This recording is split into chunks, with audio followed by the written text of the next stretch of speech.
Next question comes from Governor Gachapin from the Pueblo of Jemez. Governor, good evening again.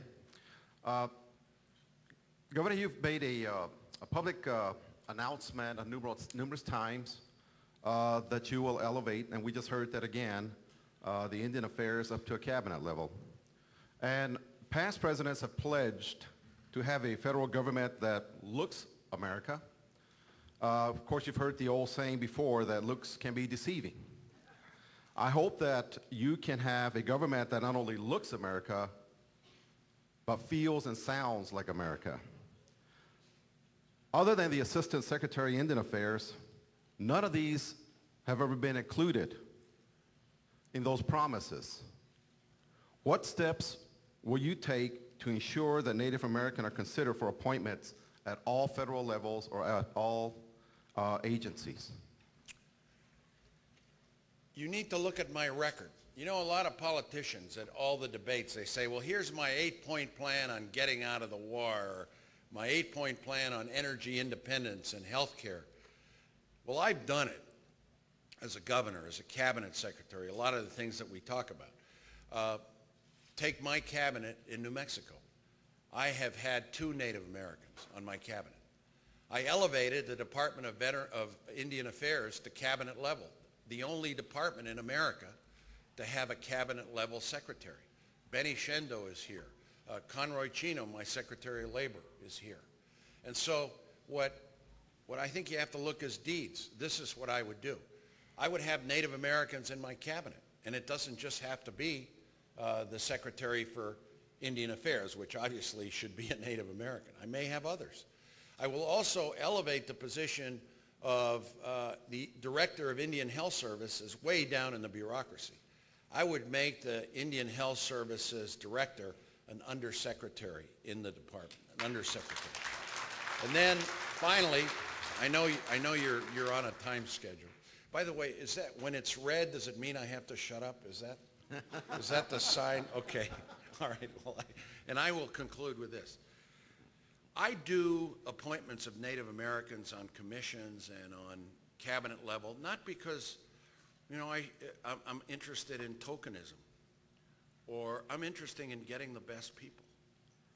And there are a lot of great people in our Native American tribes all around the country.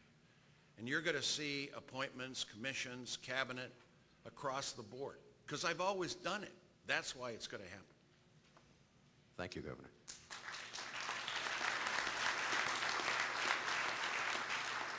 Our next question is from Chairman Gus Frank of the Forest County Potawatomi. Good afternoon, Governor. I guess my question, has to do with the issue about funding and tribes getting cut in the funding, the federal funding level. For instance, the wealth, the health care, the roads, some of the infrastructure that that tribal governments needs to exist. And they seem to be getting cut at the expense of supporting a war.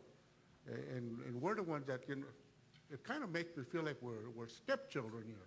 You take it away from them guys over there because they don't make a fuss about it, and, to push them back in a corner and tell them to be quiet. And, well, we can't be quiet anymore.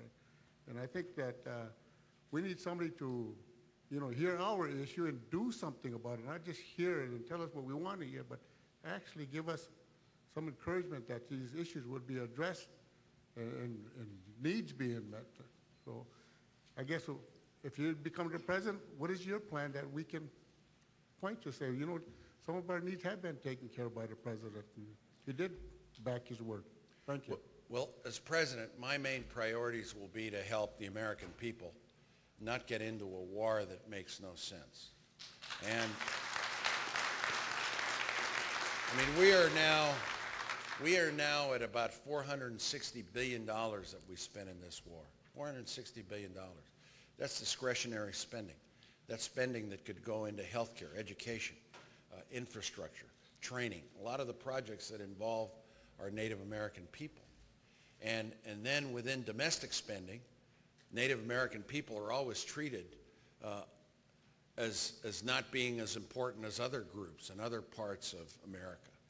I want to change that. Now, a good way to do that, at least structurally, and I know Native Americans, you're very interested in process and where you stand in the bureaucracy.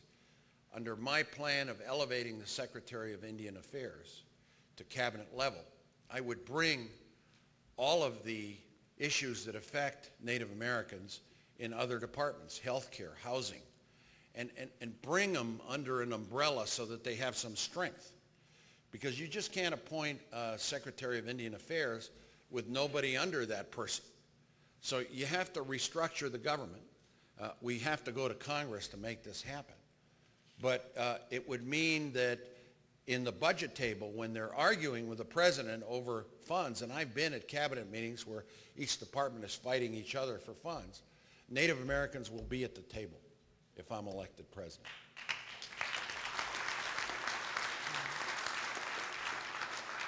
My friend, the late journalist Richard LaCourse, used to say there is an irreducible conflict between Indian time and deadlines, and I'm one of the victims. And I think we're about to hit that point. The governor has to leave, and Chairman Martin has a presentation to make. So. Can I just say one word? Sure. Look, I need your support to get elected. You know, you represent a lot of great people, a lot of important states. I need your votes. I need your support. I need your financial support. You know, I am here. I'm one of you.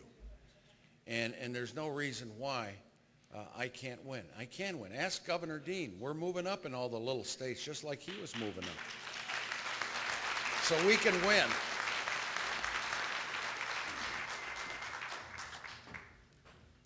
Thank you. As part of the tribe's tradition, we like to give a gift when in honor of you coming here. And Marianne and any other council would like to come up and be part of this? Sure, they're coming.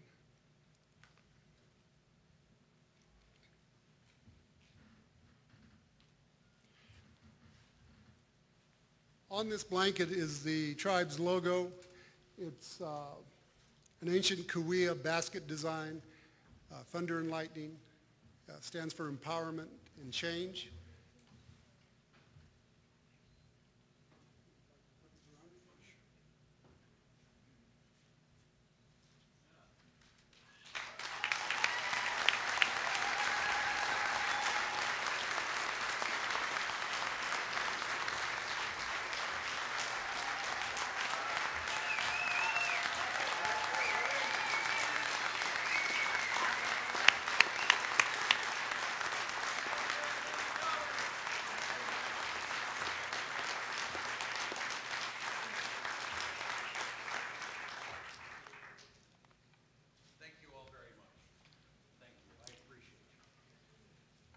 Governor Richardson, hold on. On behalf of the Indians List Education Fund, we have a small token of our appreciation for you. Thank you.